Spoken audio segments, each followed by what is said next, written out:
Victor Wembanyama has played a grand total of 42 minutes and 13 seconds of preseason basketball, yet he's already done multiple things that have never been seen on an NBA court. How many times can you recall a player initiating the offense, getting into a give and go, having a lob thrown to them while their foot is still touching the three-point line, and the possession ends with them dunking the ball? Or how about a guy who's defending their man at the top of the key, completely hyperextends his body to reach into a driving lane while covering about 8 feet of space, and gets a hand on the ball to force a turnover? Hang on, let's run that one back for just a quick moment. Do you know what this means? In recent years, we've seen a significant emphasis on the aggressive gapping style of defense. It's essentially a zone, but while keeping man-to-man matchups. Teams like the Heat, Celtics, and Warriors, among many others, have implemented these helping principles, sitting early in driving lanes and forcing ball handlers to make tough reads over the top, then rotating to turn away any potential threats. One of the best ways to attack this as an offense is by having a guy spotted up just one pass away who can not only demand closeouts, but put the ball on the floor and pressure the rim, putting the defense into a scramble. For that exact reason, a rule of thumb that you've probably learned at any level of competitive basketball is to not help on the ball from just one pass away because of how hard it is to recover to your man without collapsing the rest of the defense. When it comes to Wembanyama though, forget everything you've ever learned about help defense, because if he's gapping off of his man to shut off the middle of the floor from just one pass away, except he's so agile and lengthy that his man getting the ball isn't even an advantage, we're reaching unmarked territory. This would completely warp the dynamic of offenses. Driving and passing the ball all of a sudden become extremely difficult, and the problem is that if teams try to keep him away from the middle by putting his man in the corner or in screening action, then he's on the backline and in a better position to rotate down to the rim. Because the guy is 7'4" with an 8-foot wingspan, when he's in position, it's like trying to score with a wall planted in front of the basket. And it's not just the size, he's also light on his feet and quick to get off the floor, so you'll have plays like this where he's under the basket tagging a roller, and as soon as the ball gets moved to his man on the baseline, in just 2 steps he's sending that thing to the crowd. Shots just straight up aren't getting over him, which is why in his last season in Paris he averaged 3 blocks per game, nearly doubling the second place finisher at 1.6. Because of the fluidity in his movements at that size, he can consistently cover multiple threats simultaneously. When Highsmith makes this pass to Kane under the basket, Wemby's on the opposite block. He rotates down and shows his length to make Kane think twice about putting up a shot, and when it gets moved to Thomas Bryant on a baseline cut, he turns his body while tracking the ball and just obliterates a layup. He pairs these freakish physical tools with an unreal motor and constant activity. If you just focus on watching him on any given possession, he's always hopping around, sliding up and down, repositioning and angling his body so that he can get into the best possible position to turn away any threats. The mental aspect of recognizing those threats and how to best react is also there. This time he's defending a screening action between Robinson and Bryant, but when Drew Smith drives, Wemby moves on a string to shut off that lane and save what could have been a free 2 points. When everything comes together like this, the awareness to recognize threats, the mobility to get into position, and the size and length to protect the rim, you get these possessions where he's able to just completely shut off the paint as a one-man defense. Most of the time, guys won't even test him around the basket, and what that does to a team's shot quality can't possibly be overstated. Take this play for example. After a turnover on the inbound, Highsmith is left with a runway to the basket, but with Wemby there, he chooses to not even look at the hoop, so by just simply standing there, he changes everything. This concept will turn him into one of the game's best drop bigs, making ball handlers think twice about driving and forcing them to settle for much lower percentage mid-range jumpers. So he has the more traditional anchoring big skill set down, but because of how well he moves, he's also capable of defending out in space. For one, there's just no shooting over his contests, but I do think his footwork on the perimeter is still pretty awkward. he won't always take the best angles on closeouts, and he isn't great at sliding his feet laterally to take away driving lanes, which does leave him somewhat vulnerable for the time being. This is something that I definitely expect to improve with more experience, but also because he has those one-of-one tools, when he is beat off the dribble, he's almost always able to recover. Here's a play that starts with those breaking of the rules I talked about, covering an obscene amount of space as he both tags a roll and remains in position to effectively close out just one pass away. Then Highsmith is going to isolate, hesitating before driving as he gets the step on Wemby, and just take a look at this. Both of his feet are on the ground and he's facing the wrong direction when a shot goes up, and in one motion it's another one of his 4 blocks against the Heat. Again, you'll see possessions where it all comes together and he's defending multiple players, stepping over a potential screen and sticking with Jalen Williams on a drive, then hanging around the lane so that when his teammate gets beat on a closeout, instead of a paint touch, the result is a long 2. In my personal opinion, all of the evidence we can collect up to this point suggests Victor being a once-in-a-generation defensive talent. You can see the makings of a paint presence and deterrent like Rudy Gobert, but with even more size and length, the shot blocking of a Jaren Jackson Jr., and he can move, switch, eat up space in different coverages on the perimeter. That's a freakish defensive talent if it all comes together, a multi-time defensive player of the year type of guy.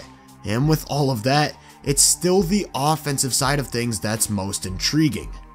One of the first things I always look for when scouting young players is how they move without the ball, even when they're not directly involved in the action. It's a great way to understand their overall feel for the game, and I'd be lying if I said that Wemby doesn't have some of the most impressive instincts for filling out space that I've ever seen from someone of his age.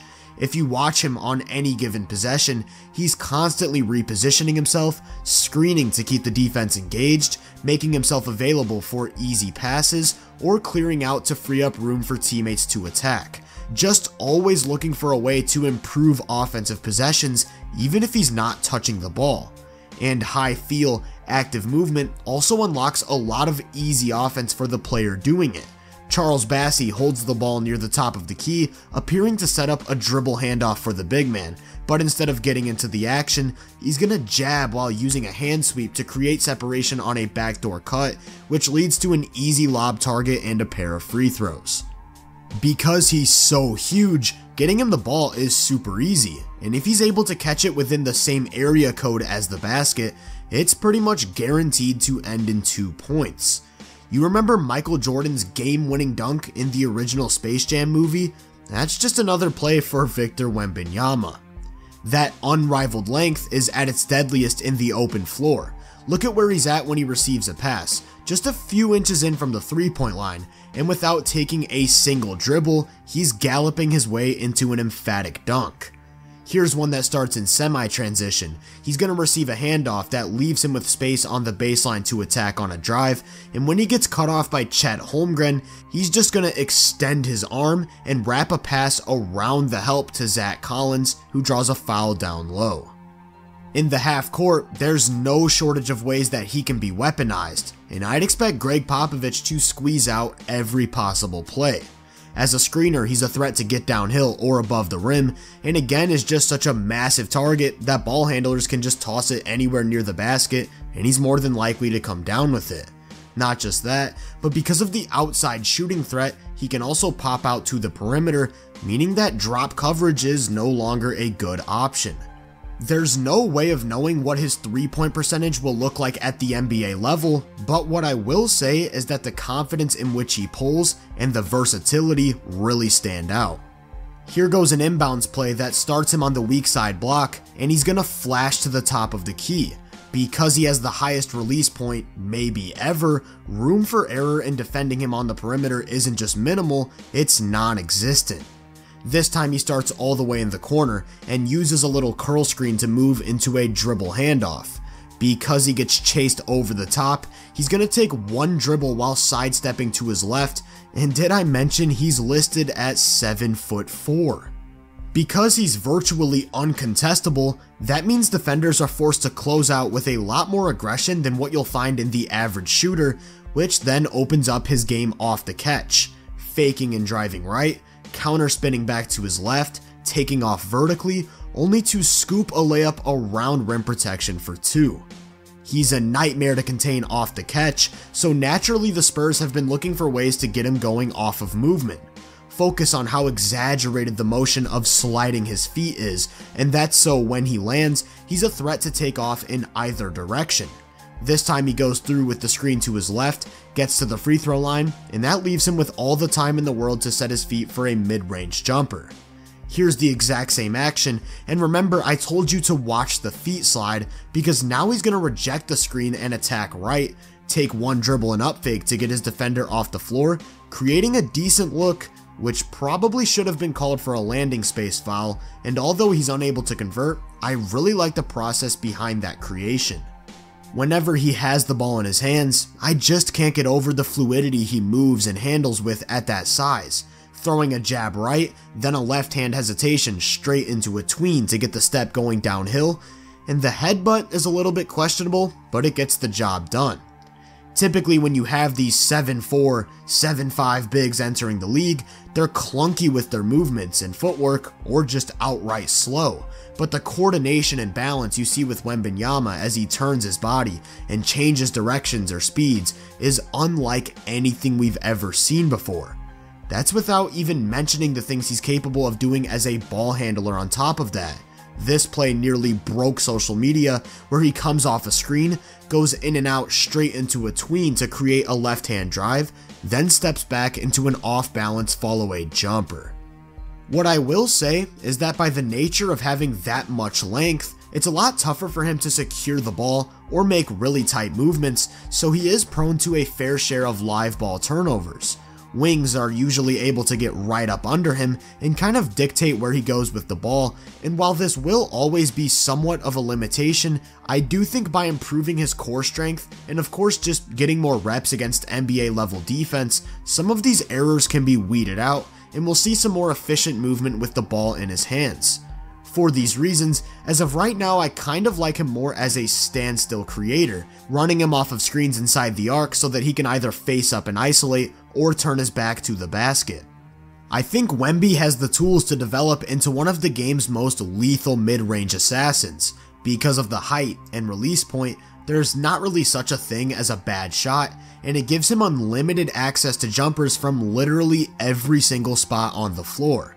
The touch and comfort are already apparent, and we kinda saw what he's capable of doing from this area of the floor as he torched Miami. As for his post game, that's another thing that I think still has a lot of room for improvement, primarily with what I talked about in regards to his core strength. I think the moves are in his bag, but he can get bumped off his spot or lose control pretty easily. With that said, he's still an imminent threat when he gets the ball that close to the basket, and his ability to attack mismatches is going to turn him into a foul drawing machine. Last year, he shot just under 83% from the line, and that's a stat that typically translates almost at a 1-to-1 ratio because nothing's actually changing. And this speaks to a broader topic, and that's just how ridiculously efficient Wembanyama can be from day one. I talked about the off-ball movement that sets him up for easy opportunities, the unlimited access to quality mid-range jumpers, his versatility and touch as a finisher around the rim, the volume 3-point shooting, and if you add in a large sum of free throws that he's hitting at an 80% or higher clip, that's rounding out to be a pretty bulletproof scoring arsenal. As a result, even in just a couple preseason games, we're seeing teams load up on him as soon as he touches the ball. And not only is he willing, but he's a skilled enough passer to consistently punish this extra defensive attention. He has an eagle-eyed view of the court from over the top, so naturally double teams don't actually cloud his vision in any way. He can see where everyone's at and knows how to counter. Not only that, but he's already experimenting and trying to make finds through impossibly tight windows, and for his upcoming rookie season, I'd like to see as many of these high-risk, high-reward attempts as he can possibly conjure up, because if he gets comfortable picking apart defenses out of the post or from the elbow as an initiator, I'm not sure what defenses are supposed to do. Although, it'll be a process of trial and error, as his accuracy can be pretty hit or miss at times. When it comes to Victor's overall game, what keeps coming back to my mind is just how much he can make his presence felt. Whether it's with his shooting and spacing, the big time finishing, the rim protection or court coverage on defense, very rarely do we get a guy who's capable of making an impact on quite literally every single possession. And I know it's just the preseason, but that's exactly what he was doing. I think the offense will be a bit of a learning curve in some areas, but he seems ready to get some all-defensive attention right now, so I just can't wait to see him make his debut, and ultimately how he continues to evolve as the generational prospect he's made out to be. If you enjoyed this breakdown, make sure to drop a like, subscribe, and turn my post notifications on to be first on more content. If you're interested in my more in-depth research, make sure to check out my website and social media profiles. You can find those links in the description. Feel free to let me know down in the comments what you think of Wembanyama. As always, I hope you all have a great day, and I'll catch you guys in the next one.